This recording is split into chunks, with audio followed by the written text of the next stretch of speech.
Good evening everyone, again good evening. क्या हुआ ma'am, class नहीं होगी क्या? यस क्लास होगी, मैंने कब कहा कि क्लास नहीं होगी? Good evening again good evening.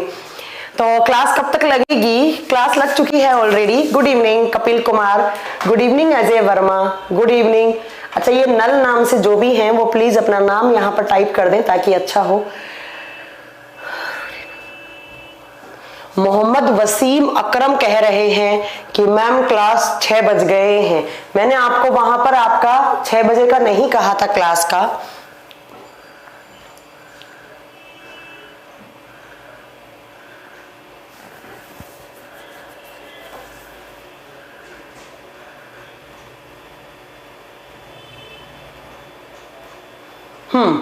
चलिए, good evening everyone, good evening.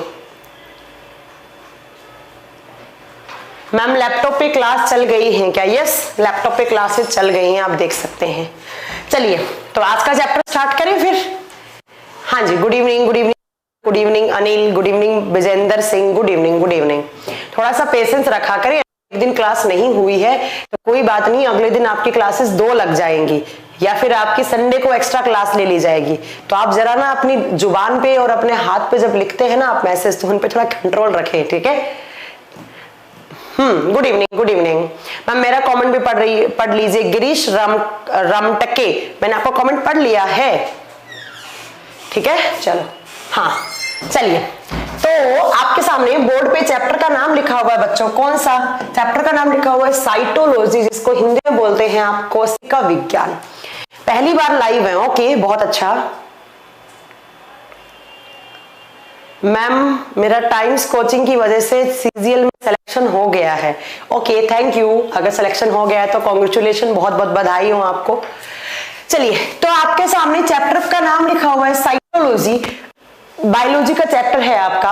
अभी साइटोलॉजी में आपको क्या पढ़ना है, कैसे पढ़ना है, कैसे क्वेश्चंस आते हैं, वो सब हमें यहाँ पर पढ़ना है। पहली बात तो मैम साइटोलॉजी होता क्या है? देखो, साइटो टर्म आप जब भी देखो तो वो यूज किया जाता है किसके लिए? सेल के लिए। और लॉजी टर्म का मतलब होता है बच्चों टू स्टडी करना, टू स्टडी, उस चीज के बारे में अध्ययन करना, बता चुकी हूं मैं। तो साइटोलॉजी में हम किसके बारे में स्टडी करेंगे? तो साइटोलॉजी में हम साइटोलॉजी में किसके बारे में स्टडी करेंगे? To study about cell, cell के बारे में अध्ययन करना कोशिका विज्ञान या क्या कहलाता है? आप बताएंगे साइटोलॉजी कहलाता है। साइटोलॉजी कोशिका विज्ञान कहलाता है, राइट? तो हमें यहाँ पर किसके बारे में पढ़ना है? हमें यहाँ पर मैम कोशिका के बारे में पढ़ना है। कोशिका क्या होती है, कौन कौन से कंपोनेंट से मिलकर बनी होती है और उनके क्या क्या काम होते हैं, उनकी खोज किसने की थी, कैसे हमारा बॉडी में सबसे पहले सेल बना था, यही सब आपको यहाँ पर पढ़ना है, ठीक है? सबसे पहला यहां से क्वेश्चन आता है कि who is the father of cytology. आपसे पूछा जाएगा कि who is the father of cytology, कोशिका विज्ञान के जनक कौन है? कोशिका विज्ञान के जनक कौन है?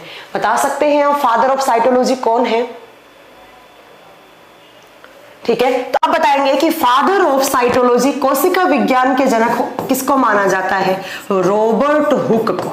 किनको माना जाता है? रॉबर्ट हुक को। आपसे पूछा जाए कि फादर ऑफ साइटोलॉजी, चलो मैं पूरा लिख देती हूं, फादर ऑफ साइटोलॉजी कौन है? कोशिका विज्ञान के जनक कौन है? आप बताएंगे मैम कोशिका विज्ञान के जनक रॉबर्ट हुक को माना गया है। कोशिका विज्ञान के जनक कौन है? रॉबर्ट हुक है। अब क्यों माना गया, कैसा माना गया, कब माना गया, वो सब बताऊंगी मैं धीरे धीरे, बस आप तो सुनते जाइए सारे। नेक्स्ट बात आती है कि मैम जो ये साइटोलॉजी टर्म है, ये जो साइटोलॉजी टर्म है, मतलब ये जो शब्द है वो किसके द्वारा कोइन किया गया था? ये जो साइटोलॉजी टर्म है, ये तो पता लग गया कि साइटोलॉजी के फादर कौन है, तो बताएंगे आप रॉबर्ट हुक है। बट मैम ये जो साइटोलॉजी टर्म है वो किसने दिया था? तो आप बताएंगे कि जो साइटोलॉजी टर्म है वो दिया था हर्टविग नाम के साइंटिस्ट हैं, जिन्होंने कौन सा शब्द दिया था? साइटोलॉजी टर्म्स दिया था। इस साइटोलॉजी से रिलेट करता हुआ ऐसा ही एक शब्द और सुनेंगे आप, जिसको बोलते हैं साइटोजेनेटिक्स। कभी कंफ्यूज मत होना, ये होता है साइटोलॉजी, एक और भी ब्रांच होता है जिसको बोलते हैं साइटोजेनेटिक्स। यहां पर साइटो का मतलब है कोशिका।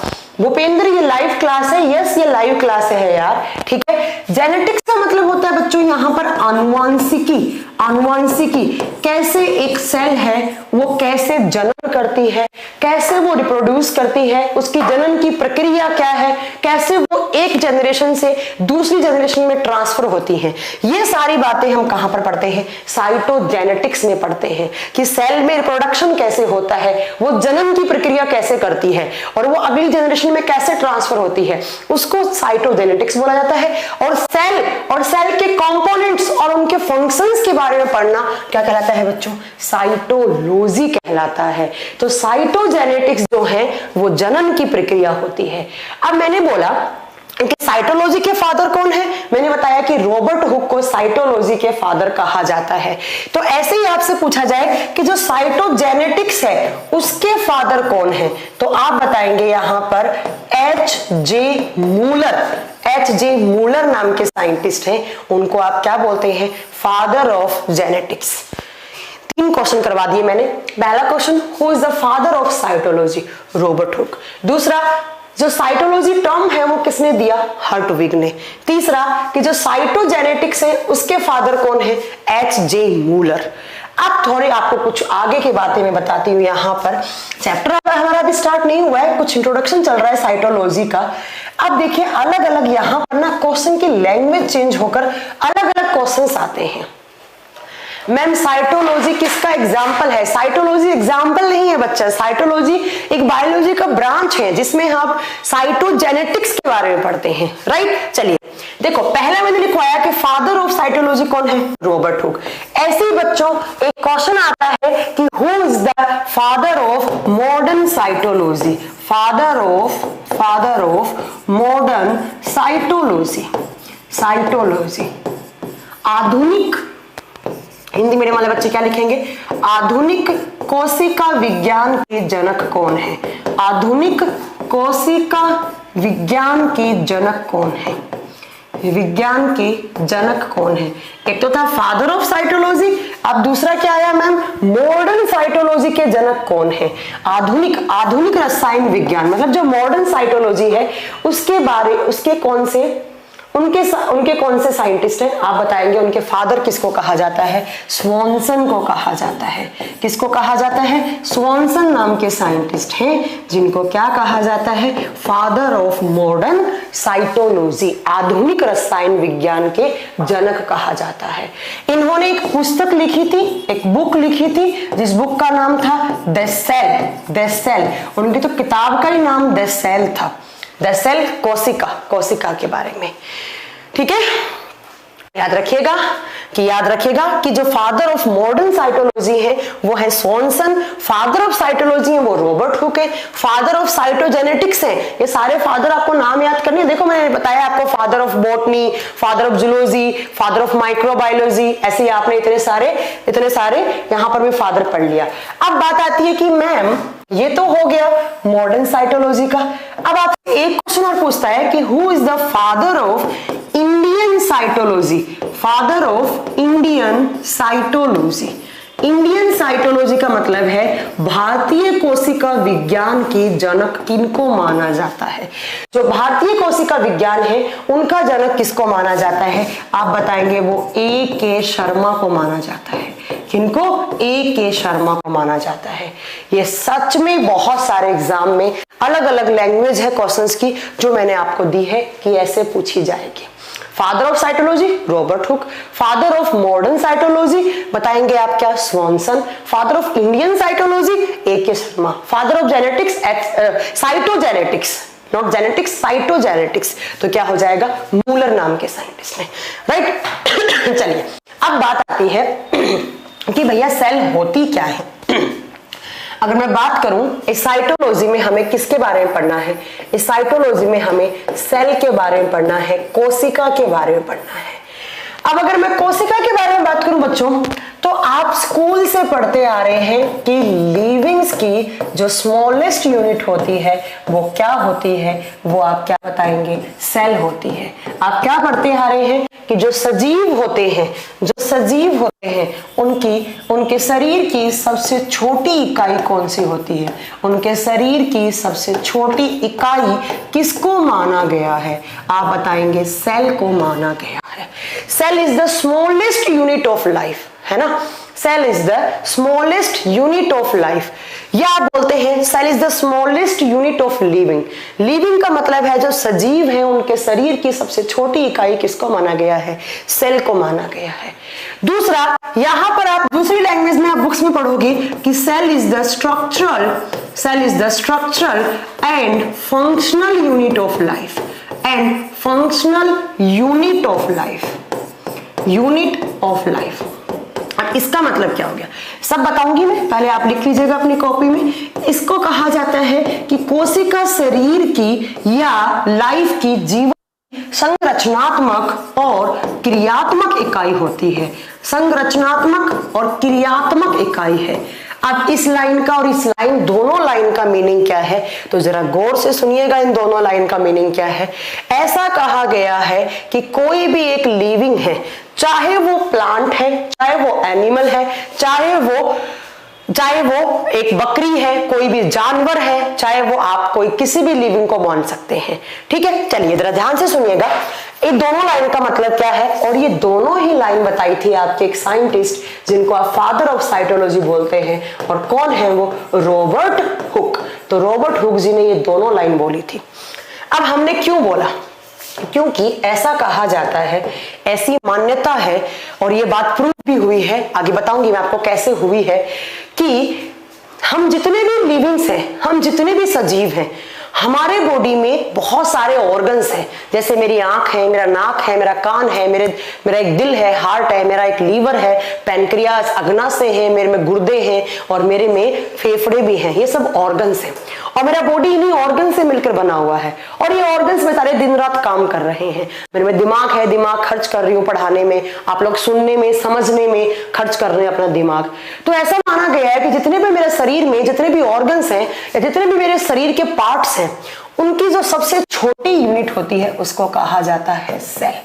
सबसे पहले जब कोई एक लिविंग बनना स्टार्ट होता है, जब कोई एक सजीव बनना स्टार्ट होता है, तो उसमें सबसे पहला जो एक स्ट्रक्चर फॉर्म होता है उसको आप नाम क्या देते हैं, उसको आप सेल देते हैं। उसको ऐसे एक सेल बनता है, ऐसे एक सेल बनता है। एक सेल, बायोलॉजी में एक सेल को कहा जाता है जाइगोट। क्या बनता है यहाँ पे, युग्मनज बनता है, हिंदी में बोलते हैं जाइगोट। आपसे एग्जाम में पूछ लिया जाए कि सिंगल सेल को क्या कहा जाता है, एक कोशिका को क्या कहा जाता है, आप क्या बताएंगे, एक कोशिका को जाइगोट कहा जाता है। मैम केमिस्ट्री की क्लास क्यों नहीं हो रही है? बच्चों एक दिन में एक ही क्लास होती है, चाहे वो बायोलॉजी हो, चाहे वो फिजिक्स हो, चाहे वो केमिस्ट्री हो। आप थोड़ा पेशेंस रखें, आप बार बार ये ना बोलें कि क्लासेस कब क्या होती है। मैं बता चुकी हूँ 2 घंटे की क्लास होती है आपकी एक दिन में। कल आपका फिजिक्स लगा था, आज आपका बायोलॉजी लगा है, तो प्लीज आप पेशेंस के साथ बने रहें और जो पढ़ाया जा रहा है उस पर ज्यादा ध्यान दें।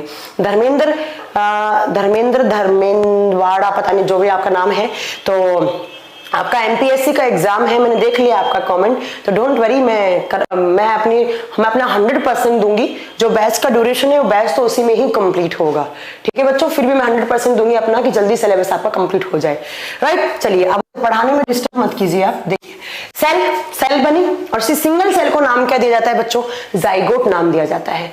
अब ये सेल क्या करती है, ये अपने आप को डिवाइड करना स्टार्ट कर देती है, ये अपने आप को विभाजित करना स्टार्ट कर देती है, और डिवाइड करके ऐसे बहुत सारी सेल्स बना लेती है। ये विभाजित होकर बहुत सारी सेल्स बना लेती है, और बहुत सारी सेल्स का एक ग्रुप बन गया, एक समूह बन गया। और जब बहुत सारी सेल्स आपस में जुड़ती हैं तो सेल्स का ग्रुप क्या कहलाता है, टिश्यू कहलाता है, उत्तक कहलाता है। तो क्या कहना चाह रही है मैम आप, सेल बना, सेल को ही आपने जाइगोट बोला, और जाइगोट आगे डिवाइड होकर बहुत सारी सेल्स बनाता है, जिनको ग्रुप ऑफ सेल्स, जिनको आप टिश्यूज नाम देते हैं। अब ये टिश्यूज क्या करते हैं, ये टिश्यूज आपस में जुड़ने लग जाते हैं, और जुड़कर ये फॉर्म करते हैं टिश्यू सिस्टम। एक तरफ एक जैसे टिश्यू, दूसरी तरफ दूसरे जैसे टिश्यू, तीसरी तरफ तीसरे जैसे टिश्यू, ठीक है। और जब बहुत सारे टिश्यूज आपस में जुड़ते हैं तो आप बोलते हैं कि क्या बन गया, ऑर्गन बन गया, एक अंग बन गया।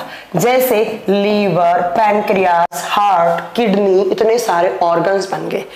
और ये जो ऑर्गन्स हैं, ऐसे ऑर्गन्स का एक ग्रुप जिनमें सिमिलर से काम होते हैं, जिनके फंक्शंस एक जैसे होते हैं, तो ये ऑर्गन्स जब आपस में जुड़ते हैं तो वो बनाते हैं बच्चों ऑर्गन सिस्टम।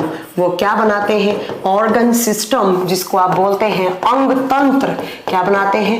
अंग तंत्र। जैसे आपने बहुत सारे सिस्टम्स के नाम सुने होंगे, circulatory system, digestive system, respiratory system, skeletal system, muscular system, nervous system.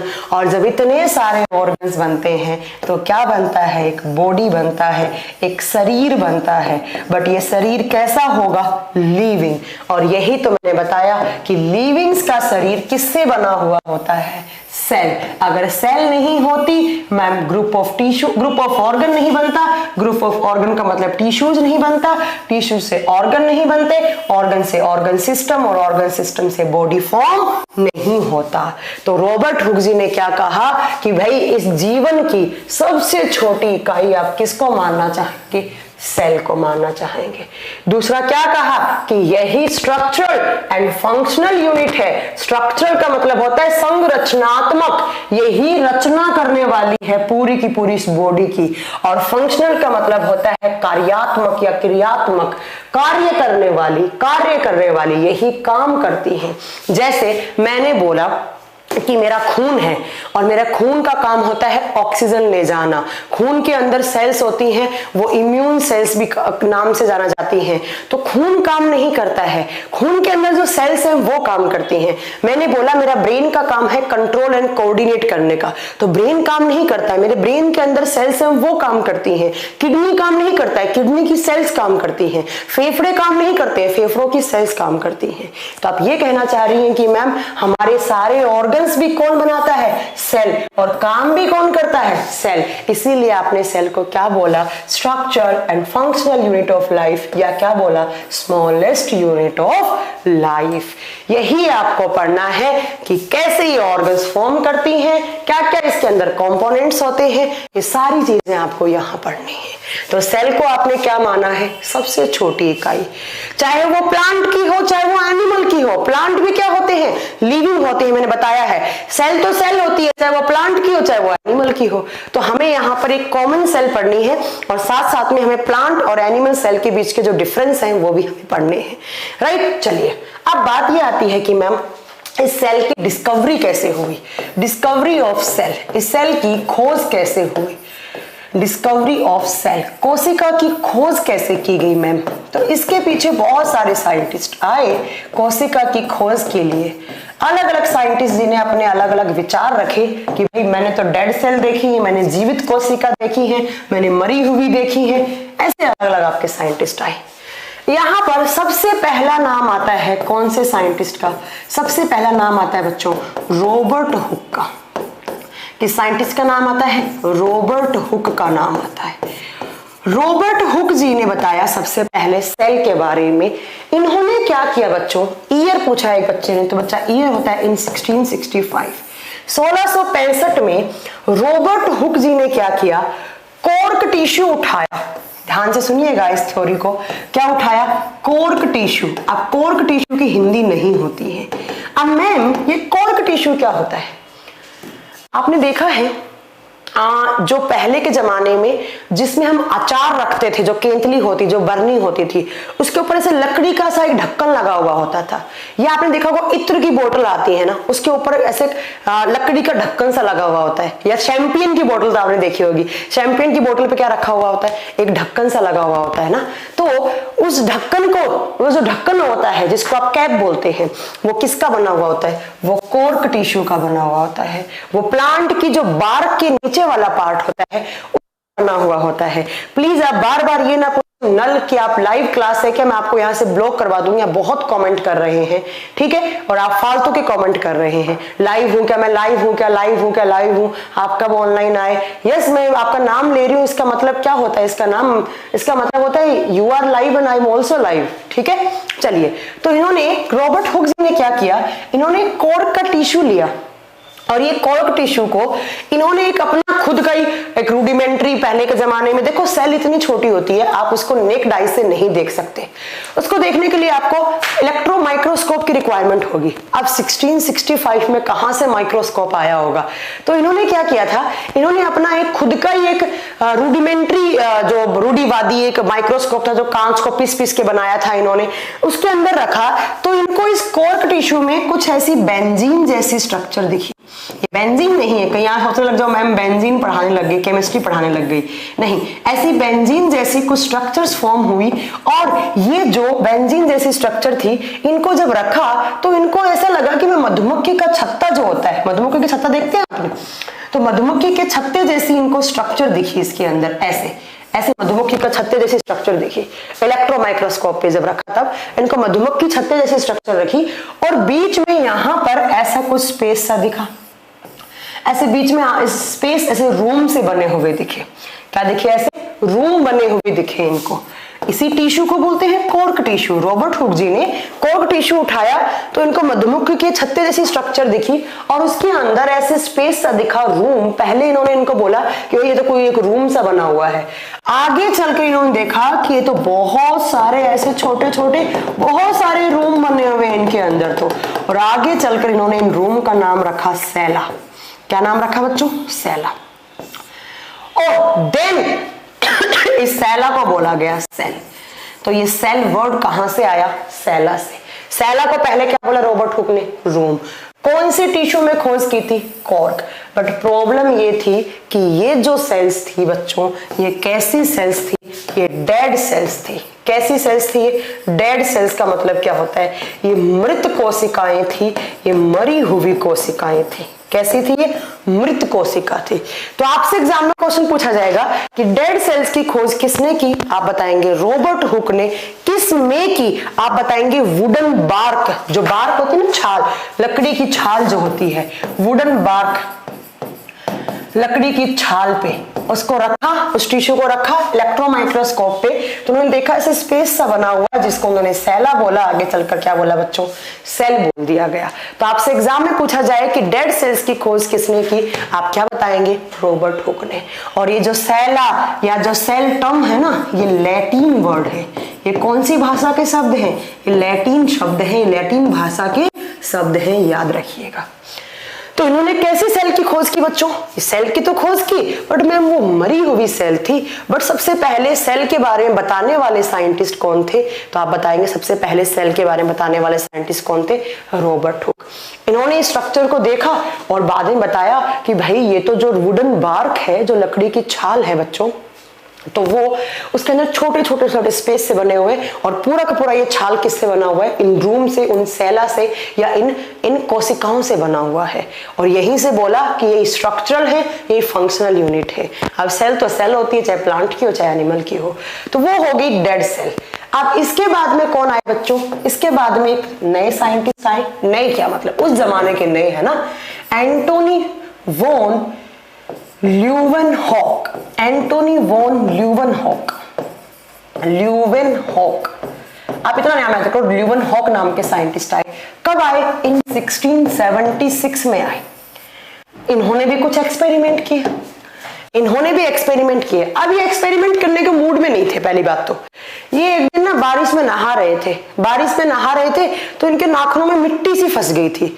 इन्होंने देखा ये कुछ अलग तरीके की मिट्टी है, और इस मिट्टी को इन्होंने क्या किया, इन्होंने इस मिट्टी को इलेक्ट्रो माइक्रोस्कोप पे रख दिया, और जब देखा तो ऐसा दिखा, इनको ऐसा दिखा, ऐसा फील हुआ कि इसके अंदर तो बहुत छोटे छोटे पार्ट से घूम रहे हैं, इसके अंदर तो बहुत छोटे छोटे पार्ट से हैं। और आगे चलकर इनको बोला माइक्रोब्स। क्या बोला इनको, माइक्रोब्स या सूक्ष्म जीव बोला। और आगे चलकर बोल दिया उनको कि ये क्या है इस मिट्टी के अंदर, ये बैक्टीरिया है, बैक्टीरिया। और कुछ बुक्स में तो ऐसा भी लिखा हुआ होता है कि ये दांत के ऊपर आपकी जो खुरचन सी लगी हुई होती है दांत का, तो उस दांत की सेल्स को रखा और उस दांत की सेल्स के अंदर बैक्टीरिया लगे हुए थे, जिसको टीथ बैक्टीरिया, दांत वाले जीवाणु कहते थे। ठीक है, तो याद रखिएगा। और बैक्टीरिया क्या होता है आप सब जानते होंगे। बैक्टीरिया कैसी सेल है? बैक्टीरिया एक लिविंग सेल है, कहने का मतलब एक जीवित कोशिका है। तो आपसे एग्जाम में क्वेश्चन पूछा जाए कि डेड सेल की खोज किसने की? रॉबर्ट हुक इन 1665। लिविंग सेल की खोज किसने की? एंटोनी वॉन ल्यूवेनहॉक इन 1676। पहला लिविंग सेल कौन सा था? बैक्टीरिया।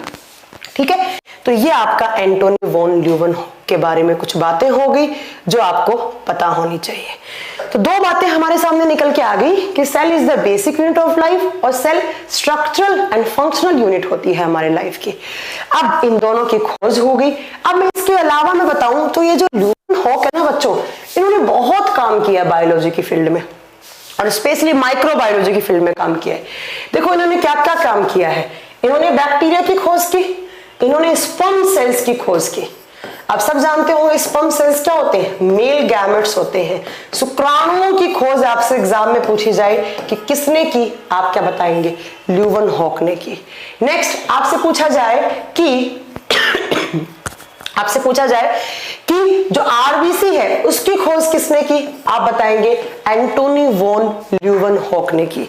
इसके अलावा मैं बता दूं यहां पर कि इन्होंने प्रोटोजोआ की खोज भी की थी। इन्होंने प्रोटोजोआ की भी खोज की थी।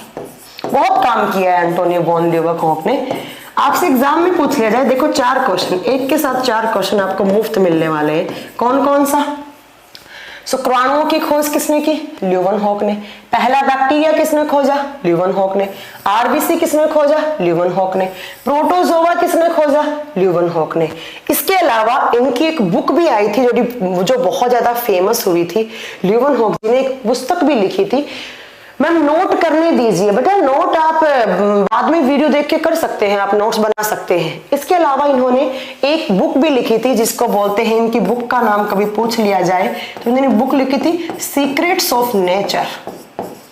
सीक्रेट्स ऑफ नेचर, हिंदी में इसका कोई नाम नहीं है, आप इंग्लिश में ही याद करना पड़ेगा। इनकी बुक का नाम था सीक्रेट्स ऑफ नेचर। तो ये बुक कभी एग्जाम में आ जाए कि भाई सीक्रेट्स ऑफ नेचर किसकी है? ल्यूवेनहॉक द्वारा लिखी हुई पुस्तक है, एंटोनी वॉन ल्यूवेनहॉक द्वारा लिखी हुई पुस्तक है। राइट, चलो इतने सारे क्वेश्चन हो गए आपके।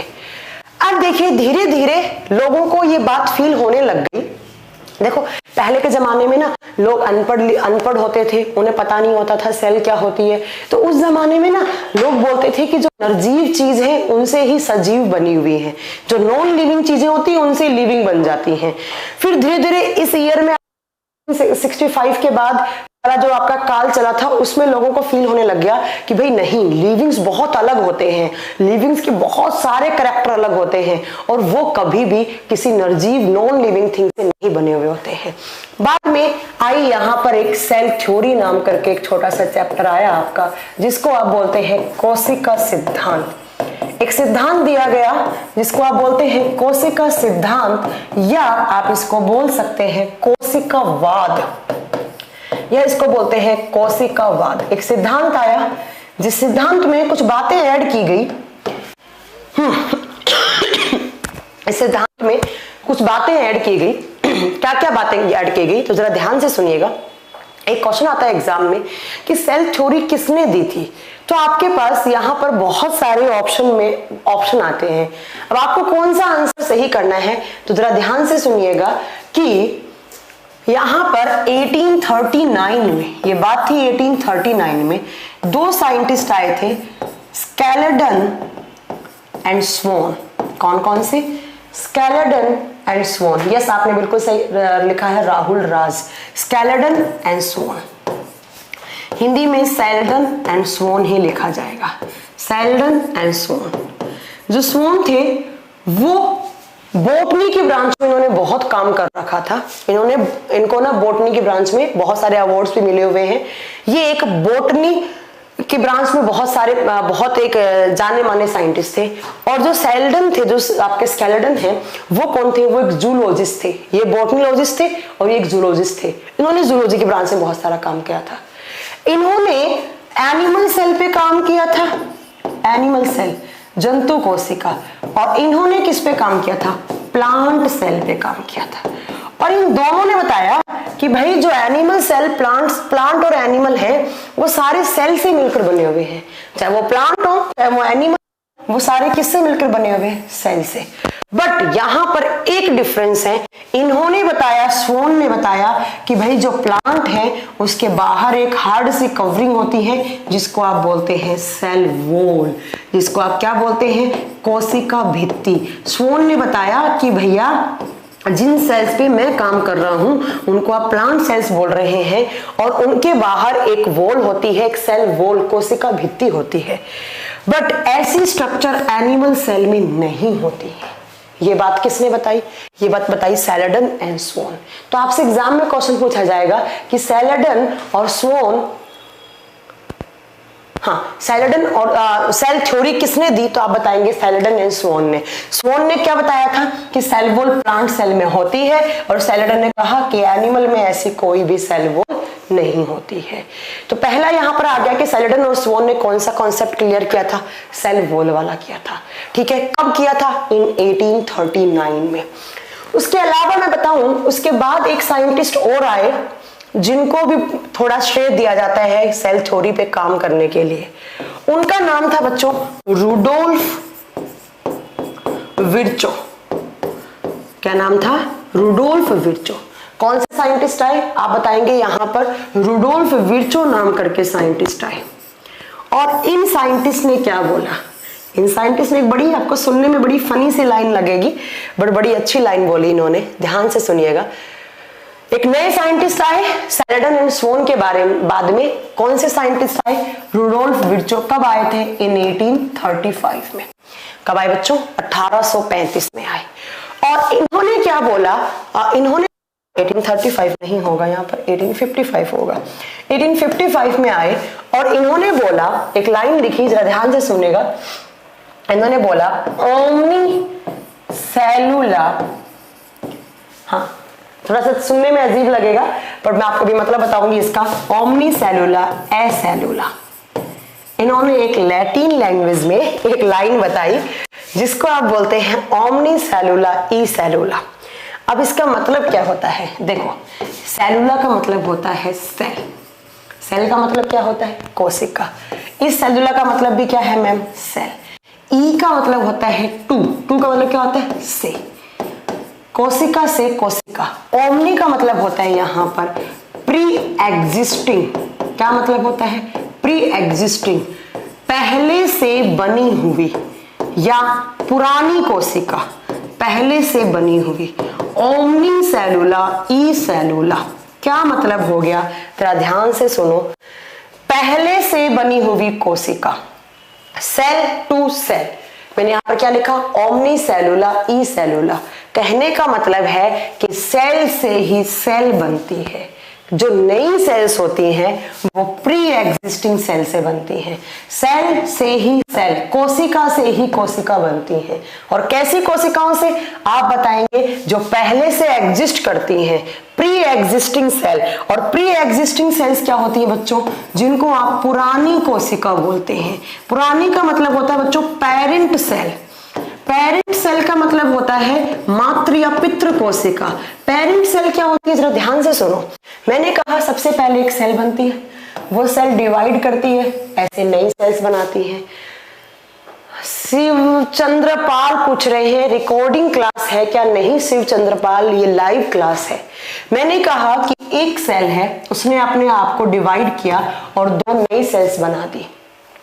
वो प्रोसेस जिसके थ्रू एक सेल अपने आप को डिवाइड करके नई सेल्स बनाती है उसको कहा जाता है सेल डिवीजन, कोशिका विभाजन, जो मैं आपको आगे पढ़ाऊंगी। ठीक है, वो सेल जो अपने आप को डिवाइड करती है वो पुरानी कोशिका, और जो डिवाइड करके जो बन रही हैं वो कैसी होती है, वो न्यू सेल्स होती हैं। वो कैसी होती है, नई कोशिकाएं होती हैं। जो अपने आप को डिवाइड करती है वो पुरानी, या उनको क्या बोलते हैं, उनको बोलते हैं पेरेंट सेल, या आप उनको क्या बोलेंगे, प्री एग्जिस्टिंग सेल्स, पहले से बनी हुई कोशिकाएं। तो जो प्री एग्जिस्टिंग सेल्स थी उन्होंने ही क्या बनाई है, न्यू सेल्स बनाई है, नई कोशिकाएं बनाई हैं, और नई कोशिकाओं को आप नाम क्या देते हैं, डॉटर सेल्स। क्या नाम देते हैं बच्चों, डॉटर सेल्स, या हिंदी में बोलते हैं पुत्री कोशिकाएं। तो आप क्या कहना चाह रही हैं मैम, जरा ध्यान से सुनो, क्या निकल के आया इस सेल थ्योरी में, जो किसने दी थी, रुडोल्फ विर्चो ने दी थी।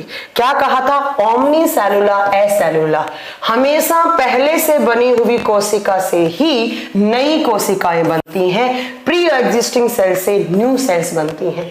All the new cells are arises from pre-existing cells। Pre-existing cells को क्या बोलते हैं आप, पेरेंट सेल। नई सेल्स को क्या बोलते हैं आप, डॉटर सेल्स। कितनी लाइन पढ़ ली आपने, cell is the basic unit of life. दूसरा, cell is the structural and functional unit of life. तीसरा, प्लांट में कोशिका होता है, जंतुओं में नहीं होता है। चौथा, जो प्री एग्जिस्टिंग सेल्स होती हैं वो क्या बनाती हैं, डॉटर सेल्स बनाती हैं। कितनी लाइन होगी, 4। और ये जो चारों लाइन है ना बच्चों, इनको ही बोलते हैं सेल थ्योरी। इनको क्या बोलते हैं आप, सेल थ्योरी, कोशिका सिद्धांत बोलते हैं। बट ऐसा माना गया है कि जो सबसे अच्छी लाइन बोली थी वो सैलडन और स्वोन ने बोली थी। तो आपके पास एग्जाम में कभी क्वेश्चन आए कि सेल थ्योरी किसने दी थी, आप क्या बताएंगे, सैलडन और स्वोन ने दी थी। ठीक है, ये बच्चे क्या बोल रहे हैं, रिकॉर्डेड क्लास है, क्या आपको तो मुझसे पढ़ने से मतलब है, चाहे वो रिकॉर्ड की हुई है चाहे वो लाइव हो। ठीक है, चलिए, तो आपसे पूछा जाए सेल थ्योरी किसने दी थी, आप बताएंगे सैलडन और स्वोन ने। और कितनी सारी लाइनें लिखेंगे आप अपनी कॉपी में। पहला लाइन लिखेंगे cell is the basic unit of life. दूसरा क्या लिखेंगे, cell is the structural and functional unit of life. तीसरा, प्लांट्स में सेल वॉल पाई जाती है, एनिमल्स में सेल वॉल नहीं होती है। और जितने भी प्री एग्जिस्टिंग सेल्स होती हैं वो किससे बनती हैं, वही क्या बनाती हैं, नई सेल्स बनाती हैं। ये लो, ये हो गया आपका सेल थ्योरी। अब बात आती है आपको कुछ की पॉइंट्स लिखने की। कुछ आपको पॉइंट्स लिखने हैं जो आपको एग्जाम में डायरेक्टली पूछे जाते हैं आपसे। क्या क्या पूछे जाएंगे, मनीष कुमार बहुत देर से बोल रहे हैं कि मैम आप 2 मिनट वेट कीजिए, 2 मिनट हमें लिखने का मौका दीजिए। मनीष, आपको मैं बता दूं, ये वीडियो आप कितनी भी बार देखिए आपके पैसे नहीं लगेंगे, तो आप दूसरी बार देख के नोट्स बना सकते हैं बच्चा। क्योंकि अगर मैं स्पीड स्लो रखूंगी तो फिर सिलेबस नहीं हो पाएगा ना टाइम पर, फिर आप लोग बोलेंगे मैम सिलेबस नहीं हुआ है, तो ये आप बोलने लग जाएंगे। तो प्लीज आप थोड़ा सा पेशेंस रखें।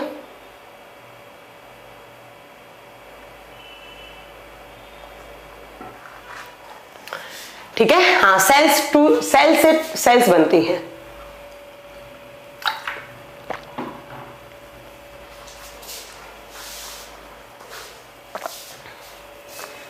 चलिए, अब की पॉइंट्स में हम क्या क्या लिख रहे हैं।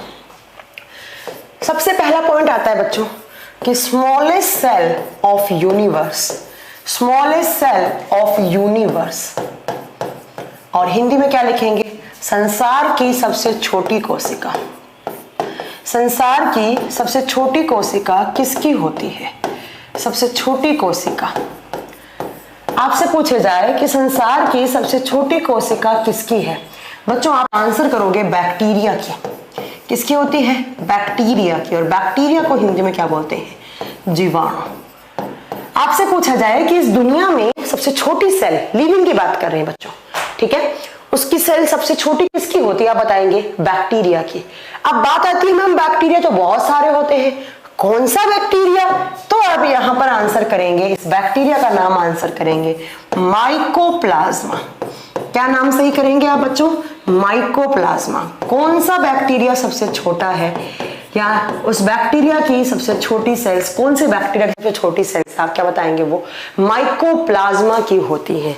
मैम कितनी छोटी होती है, 0.1 to 0.5 माइक्रोमीटर की होती है।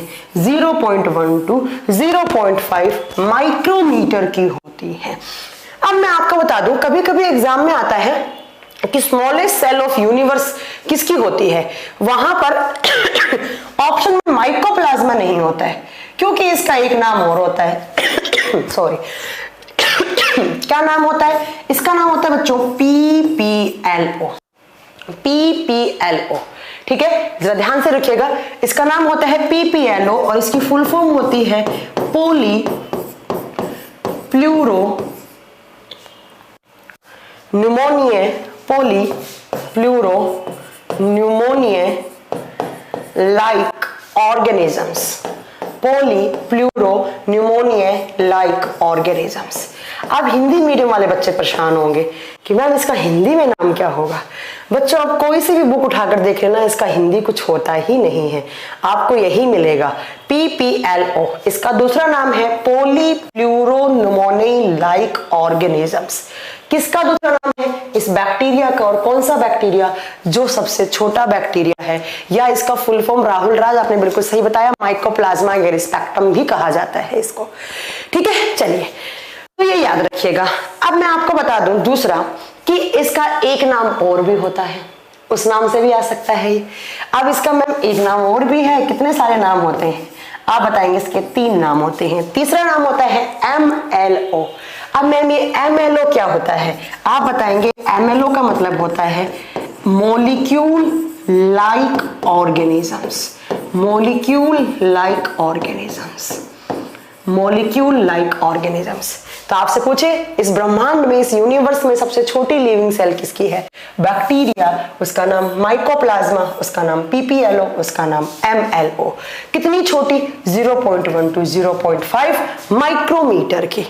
अब बच्चों मैं आपको कुछ बातें और बताना चाहूंगी इस माइकोप्लाज्मा के बारे में, जो एग्जाम में पूछी जाती हैं। इस माइकोप्लाज्मा को क्या कहा जाता है? इसके 2 नाम होते हैं, जरा ध्यान से सुनिएगा। इसको कहा जाता है जोकर ऑफ प्लांट किंगडम, इसको कहा जाता है जोकर ऑफ प्लांट किंगडम, या इसका एक दूसरा नाम होता है, इसको बोलते हैं joker of animal kingdom, joker of animal kingdom. अब मैम ये क्यों बोलते हैं इनको? प्लांट का जोकर या पादप वर्गीकरण का जोकर और जंतु वर्गीकरण का जोकर कहा जाता है। पहली बात, इसको जोकर क्यों बोला है? प्लांट एनिमल में तो बात की बात है, ठीक है, इसको जोकर क्यों बोला है? आपने देखा होगा कि जो जोकर होता है वो हंसाने के लिए अपना फेस का एक्सप्रेशन बार बार चेंज करता रहता है, मेकअप वेकअप करके आता है जिससे बच्चों को हंसी आए।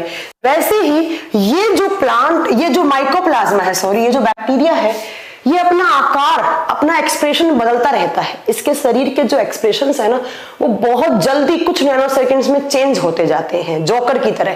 जैसे जोकर अलग अलग फेस में आता है, वैसे इसका शरीर भी अलग अलग फेस में रहता है, ठीक है। तो इसको आपने जोकर बोला है। अब इसको प्लांट किंगडम का जोकर क्यों बोला था? क्योंकि बच्चों पहले 2 किंगडम क्लासिफिकेशन आया था।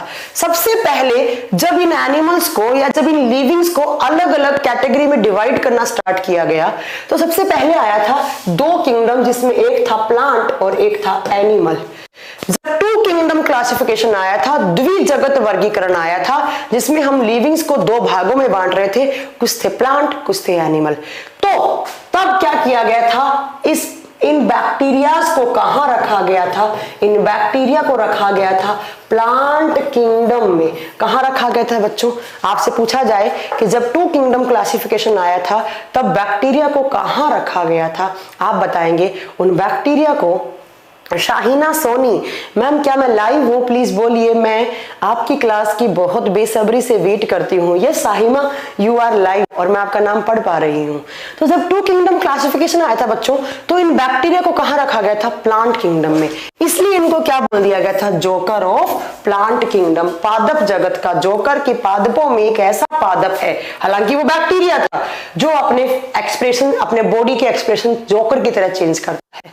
देन इन बैक्टीरियाज को यहां से रिमूव कर दिया गया था और एक अलग से किंगडम बनाया गया था, जिसको आप बोलते हैं मोनेरा, जिसको आप बोलते हैं मोनेरा किंगडम। कौन सा किंगडम? तो इसको कहाँ रखा गया था बच्चों? बाद में इसको मोनेरा बोला गया था और ऐसा कहा गया था कि इसकी जो कैरेक्टर्स हैं वो एनिमल से भी कुछ कुछ सिमिलर हैं, इसलिए हमने इसको जोकर ऑफ एनिमल किंगडम कहा दिया। तो आपसे एग्जाम में क्वेश्चन पूछा जाएगा कि इसको कौन से किंगडम में, इसको कौन से फाइलम में रखा, सॉरी किंगडम, फाइलम नहीं होगा यहाँ पे, इसको कौन से किंगडम में, किसको? माइकोप्लाज्मा का किंगडम कौन सा है, माइकोप्लाज्मा का वर्गीकरण कौन सा है, इसको कौन से किंगडम में रखा गया है? आपका आंसर क्या होगा? मोनेरा में रखा गया है। पहले किस में रखा गया था बच्चों? प्लांट किंगडम में। इसलिए हमने इसको क्या बोला था? जोकर ऑफ प्लांट किंगडम, या हमने क्या बोला इसको? Joker of animal kingdom. अब मैंने आपको एक थोड़ी देर पहले एक सेंटेंस बोला था कि मैंने कहा था कि भैया प्लांट में क्या होती है, जरा ध्यान से सुनिएगा। ये प्लांट है और आप इस प्लांट को, इस प्लांट की सेल को उठाओगे ना बच्चों, जब इसकी कोशिका को उठाओगे तो इसके अंदर सबसे आउटर में एक आपको ऐसे कवरिंग बनी हुई दिखाई देगी और इस कवरिंग को बच्चों आप क्या नाम दोगे? इसको आप सेल वॉल दोगे नाम। इसको क्या नाम दोगे? इसको कोशिका भित्ति का नाम दोगे, सेल वॉल का नाम दोगे। तो ऐसा कहा गया था कि प्लांट की जो कोशिका है उसके बाहर एक भित्ति बनी हुई है जिसको आप सेल वॉल बोलते हैं। तो यहां पर मैंने एक सेंटेंस बोला बच्चों कि पहले 2 किंगडम क्लासिफिकेशन में बैक्टीरिया को कहां रखा गया? प्लांट में। बाद में एक्सपेरिमेंट किए गए और पता लगा बैक्टीरिया में तो सेल वॉल होता ही नहीं है, कि जो बैक्टीरिया होते हैं तो इनमें, इनके अंदर सेल वॉल, कुछ बैक्टीरियाज हैं उनके अंदर सेल वॉल होता है और कुछ बैक्टीरियाज में होता ही नहीं है, कुछ में होता है कुछ में नहीं होता है। तो फिर आपने इसको कहां, आपने फिर यहां पर क्यों रखा? स्पेशली जो माइकोप्लाज्मा है बच्चों, वो एक ऐसा बैक्टीरिया है जिसके अंदर सेल वॉल नहीं होता, जिसके अंदर क्या नहीं होता? कोशिका भित्ति नहीं होता। ठीक है, तो आप याद रखिएगा कि माइकोप्लाज्मा के अंदर आपसे पूछ लिया जाए कभी एग्जाम में कि सेल वॉल होता है क्या, माइकोप्लाज्मा में कोशिका भित्ति होता है क्या, आप क्या बताएंगे बच्चों? नहीं होता। इसीलिए इसको उठाकर कहां रख दिया था हमने? मोनेरा किंगडम में रख दिया था। तो मैम आप ये बताना चाह रही हैं, मैम आप ये बताना चाह रही हैं कि जो माइकोप्लाज्मा है वो एक ऐसा बैक्टीरिया जिसके अंदर सेल वॉल नहीं है और वो सबसे छोटा बैक्टीरिया है। यस, मैं यही बताना चाह रही हूँ। तो मैम आप बोल रही है दूसरी साइड की कुछ ऐसे बैक्टीरिया जिसमें सेल वॉल होती है। यस, तो मैम उनमें सबसे छोटा कौन सा होना चाहिए? कहने का मतलब है ऐसा बैक्टीरिया जिसके अंदर सेल वॉल नहीं होती और वो सबसे छोटा है, कौन सा? माइकोप्लाज्मा। और ऐसा बैक्टीरिया जिसके अंदर सेल वॉल होती है और वो छोटा है, तो वो कौन सा है? तो जरा लिखिएगा नेक्स्ट कि आप एक नाम लिखेंगे, बड़ा सा नाम है जिसको बोलते हैं डायलेस्टर। सुहानी ने बहुत बड़ा मैसेज किया है, मैम आप बता नहीं सकती कि मुझे आपसे कितना प्यार करती हूँ। मैं कॉमर्स की स्टूडेंट हूँ पर मैम यूपीएससी का प्रिपरेशन कर रही हूँ, साइंस अच्छे से समझ रही हूँ। I love you ma'am. Ma'am आपका ऑफलाइन वीडियो देखती हूँ, कमेंट्स के चक्कर में वीडियोस मिस हो जाता है, समझने में आज भी बहुत खुश हूँ। Shivani thank you very much, अगर आपको मेरा पढ़ाया हुआ अच्छा लगता है तो। ठीक है, चलिए तो आप नेक्स्ट लिखेंगे यहाँ पर, नेक्स्ट बैक्टीरिया का नाम लिखेंगे डायलेस्टर न्यूमिनोसिटेस्ट। नेक्स्ट लिखेंगे डायलेस्टर न्यूमिनोसिस्टस।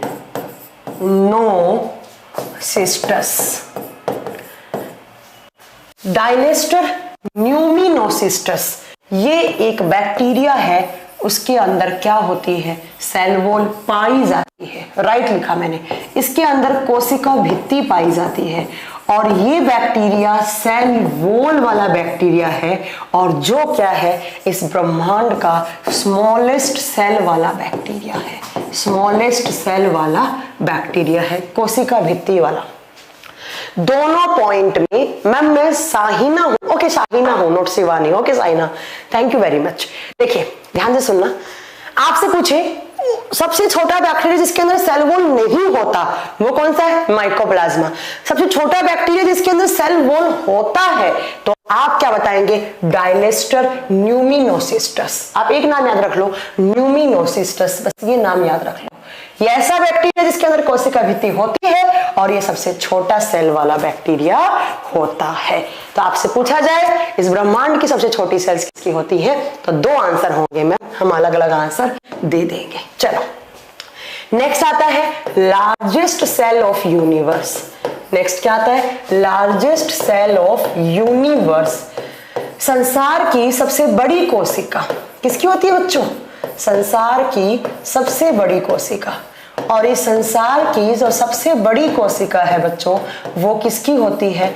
वो एक शुतुरमुर्ग का अंडा होता है। आप इसको लिख सकते हैं ऑस्ट्रिच सेल, या आप इसको लिख सकते हैं ऑस्ट्रिच एग। मैम क्या दोनों में डिफरेंस नहीं है? नहीं, क्योंकि जो अंडा होता है वो एक सेल होता है, जो अंडा होता है वो एक सेल होता है। तो याद रखिएगा, चाहे आप ऑस्ट्रिच सेल लिखें, चाहे आप ऑस्ट्रिच एग लिखें, हिंदी में लिखेंगे कि संसार की सबसे बड़ी जो कोशिका है वो शुतुरमुर्ग का अंडा है, या शुतुरमुर्ग के अंडे की कोशिका है। क्योंकि ऑस्ट्रिच का जो एग होता है वो होता ही क्या है? वो एक सेल होता है। राइट, इतनी बात बता देंगे आप। चलो नेक्स्ट बात आती है मैम, ये तो यूनिवर्स की बात हो गई। मैम हम लोग भी लिविंग से, हमारे बॉडी में भी सेल्स है, तो हमारे शरीर में सबसे बड़ी और सबसे छोटी सेल्स कौन सी है? मैम आप मुझसे नाराज हैं क्या? नहीं शिव चंद्रपाल, मैं किसी से नाराज नहीं होती हूँ। ऐसे कैसे नाराज हो जाऊंगी? कोई टीचर अपने बच्चों स्टूडेंट से कैसे नाराज हो सकता है? मुझे समझ में नहीं आता है। चलिए नेक्स्ट आप लिखेंगे बच्चों कि longest cell of human body. हमारे शरीर में, मतलब मनुष्य के शरीर में सबसे लंबी सेल कौन सी है? मनुष्य के शरीर की सबसे लंबी कोशिका बता सकते हैं बच्चों? सबसे लंबी कोशिका आप आंसर देंगे बच्चों। ये कहाँ की कोशिका होती है? आप बताओगे ये हमारे ब्रेन की होती है। और हमारे ब्रेन में जो सेल्स होती हैं उनका नाम होता है बच्चों न्यूरॉन, और न्यूरॉन को हिंदी में बोलते हैं तंत्रिका कोशिका। आपसे पूछे ह्यूमन बॉडी के किस ऑर्गन की सेल सबसे बड़ी सेल होती है, आप क्या बताओगे? कौन सा ऑर्गन? ब्रेन। और ब्रेन में कौन सी? न्यूरॉन। ठीक है, चलो नेक्स्ट पूछे कि smallest cell of human body, smallest cell of HB का मतलब बता ह्यूमन बॉडी। ठीक है, मनुष्य के शरीर की सबसे छोटी कोशिका वो यूनिवर्स की थी, ये सबसे छोटी किसकी? मनुष्य के शरीर की। मनुष्य के शरीर की सबसे छोटी कोशिका कौन सी होती है? आप बताएंगे वो हमारे ब्लड में होती है। अब ब्लड में कौन सी? आपका आंसर होगा बच्चों RBC, रेड ब्लड सेल्स, लाल रुधिर कोशिकाएं सबसे छोटी होती है। राइट, 2 पॉइंट मैम हमें समझ में आ गया। अब 2 पॉइंट और आपको याद रखने हैं हमारे बॉडी के बारे में, फैक्ट्स हैं कुछ जो आपको याद रखने हैं। नेक्स्ट आता है बच्चों कि largest gamete cell of HB का मतलब अगेन क्या है? Human body. मानव के शरीर की, गैमेट का मतलब होता है बच्चों जनन वाली। मानव के शरीर की सबसे बड़ी जनन कोशिका। जनन का मतलब होता है बच्चा वो सेल्स जो रिप्रोडक्शन में काम आती हैं, जो जनन में काम आती हैं। ठीक है, तो वो कौन सी होती हैं? आप बताएंगे वो स्पर्म होती हैं। वो स्पर्म्स और स्पर्म्स को, सॉरी क्या लिखा है हमने? लार्जेस्ट लिखा है, तो स्पर्म नहीं होगा, नॉट स्पर्म नहीं होगा, वो होंगी ओवा। बड़ी पूछा है ना, तो ओवा क्या होती है? अंडाणु। और अंडाणु किस में बनते हैं? सिर्फ लड़कियों में बनते हैं, फीमेल्स में बनते हैं। तो आप बताएंगे कि सबसे बड़ी गैमेट सेल्स किसकी होती हैं? लड़कियों की। कौन सी? ओवा। अब जस्ट इसका ऑपोजिट पूछे स्मॉलेस्ट गैमेट सेल, जस्ट इसका ऑपोजिट पूछे बच्चों, तो आप बताएंगे smallest gamete cell, smallest gamete cell of HB। HB का मतलब क्या है? Human body. मनुष्य के शरीर की सबसे छोटी प्रजनन कोशिकाएं, छोटी पूछा है बच्चों, तो आप बताएंगे छोटी होती हैं यहाँ पर स्पर्म। और स्पर्म्स क्या होते हैं? शुक्राणु। और स्पर्म्स किस में बनते हैं? मेल में। अब बच्चों एक बात याद रखना, कि जो ओवा और स्पर्म्स होते हैं ना, इनको बोलते हैं गैमेट सेल्स। और गैमेट सेल्स क्या होती हैं? प्रजनन कोशिका या जनन कोशिका, जो जनन में काम आती हैं। और जब स्पर्म और ओवा मिलते हैं तो इनके बीच में फर्टिलाइजेशन होता है और जाइगोट बनता है, और जाइगोट से ही आगे सेल्स, टिश्यूज, ऑर्गन सिस्टम बनता है और हमारा पूरा का पूरा बॉडी बनता है। तो आपको मैंने कितने सारे फैक्ट्स बताए, मैंने आपको बहुत सारे बताए कि अगर इस यूनिवर्स की सबसे बड़ी बतानी है तो वो ऑस्ट्रिच है, हमारे बॉडी की सबसे बड़ी बतानी है तो वो क्या होती है? वो होती है न्यूरॉन। और हमारे बॉडी में जो गैमेट सेल्स है उनमें बड़ा कौन है? आप बताओगे ओवा। छोटा कौन सा है? आप बताएंगे स्पर्म। स्पर्म किसके होते हैं? मेल गैमेट के होते हैं। डेड सेल की खोज किसने की? रॉबर्ट हुक ने। लिविंग सोल की खोज किसने की? Antony von Leeuwenhoek. आरबीसी की खोज किसने की? ल्यूवेनहॉक ने। प्रोटोजोआ की खोज किसने की? ल्यूवेनहॉक ने। स्पर्म की खोज किसने की? ल्यूवेनहॉक ने। पहला बैक्टीरिया किसने खोजा? बताएंगे ल्यूवेनहॉक ने। ओमनी सेलुला एसेलुला किसने दिया था? रुडोल्फ विर्चो ने। सेल थ्योरी किसने दी थी? स्केलेटन एंड स्वॉन ने। स्केलेटन ने किस पे काम किया था? जूलॉजी में। स्वॉन ने बॉटनी में काम किया था। ठीक है, इतनी बातें हम कहाँ पर पढ़ रहे हैं? सब हम क्या पढ़ रहे हैं? हम पढ़ रहे हैं मैम साइटोलॉजी। हम क्या पढ़ रहे हैं? To study about cells. हम किसके बारे में पढ़ रहे हैं? सेल्स के बारे में पढ़ रहे हैं। आज की क्लास के लिए इतना बहुत है। कल मिलेंगे हम। कल आपका सेम टाइम रहेगा 12 से 2। कल आपकी जो क्लासेस होंगी वो 12 से 2 ही होंगी। ठीक है, तो आप जरा ध्यान रखिएगा कि कल जो क्लास होंगी वो 12 से 2 ही होंगी। 12 से 2 मिलेंगे, यहीं से हम स्टार्ट करेंगे। अब अगली क्लास में हम पढ़ेंगे बच्चों प्रोडक्ट्स ऑफ सेल। सेल के अंदर क्या क्या प्रोडक्ट्स होते हैं? प्रोडक्ट्स का मतलब होता है बच्चों यहाँ पे सेल के अंदर कंपोनेंट्स क्या क्या होते हैं। आप सबने सुना होगा mitochondria, ribosome, lysosome, Golgi body, ये सब हम बताएंगे। सुमित रावत बोल रहे हैं ma'am please tell me your address, I want to meet you, I am from Hodal. Sumit, मैं दिल्ली में रहती हूँ, मुखर्जी नगर में। हमारा जो हेड ऑफिस है वो बत्रा सिनेमा कॉम्प्लेक्स में है, मुखर्जी नगर में। तो आप पूछ सकते हैं। कमल शर्मा पूछ रहे हैं मैम आपसे एक बात पूछना है। बिल्कुल पूछिए आप। मैम एनटीपीसी के लिए सफिशिएंट है ना? यस, एनटीपीसी के लिए मोर देन सफिशिएंट है। मैं कुछ नहीं छूटने दूंगी, बट आप लोग पेशेंस बना के रखना होगा आप लोगों को। आप लोगों को ये नहीं बोलना है कि भाई ऐसे कैसे सिलेबस होगा, ये होगा, वो होगा, वो सब होगा। हाँ, बायो का ही क्लास है कल। ठीक है, चलिए। Good night Rahul Kumar Singh, good night. इतनी क्लास पढ़िए, इतने नोट्स बनाइए। गुड नाइट शिवचंद्र पाल। ठीक है, अभिमन्यु कुमार भारती मैम, मेरी ये आपकी दूसरी लाइव क्लास है। ओके अभिमन्यु। और एक बच्चे ये जो रट लगा रखते हो ना कि ये लाइव क्लास है, रिकॉर्डेड क्लास है, देखो पढ़ना आप लोगों को है। ठीक है, पढ़ना आप लोगों को है, चाहे वो रिकॉर्डेड क्लास हो, चाहे वो लाइव क्लास हो, चाहे वो ऑफलाइन हो, चाहे वो ऑनलाइन हो। ठीक है, तो मैं बिल्कुल एकदम सेम कंटेंट पढ़ाती हूँ, चाहे वो रिकॉर्डेड क्लास हो, चाहे वो लाइव हो, पढ़ना आपको है। ठीक है, चलिए। धीरेन्द्र जी, आपका मैंने नाम ले लिया है। राहुल कुमार सिंह पूछ रहे हैं मैम सीजीएल का बैच कब आएगा? बहुत जल्दी आएगा। मैम आप जयपुर में कहाँ से हैं? वैशाली नगर से हूँ। मैम आप पढ़ाते हैं तो बहुत अच्छा लगता है। ओके लालू कुमार। चलिए फिर आप मिलेंगे अगली क्लास में। मैम एनटीपी बट एग्जाम से पहले कंप्लीट होगा ना? यस, एग्जाम से पहले होगा, डोंट वरी। आप एनटीपीसी की डेट आने दीजिए, अगर ज्यादा लगेगा 2-2 क्लास स्टार्ट कर देंगे, कोई बात नहीं है। Thank you very much, good night.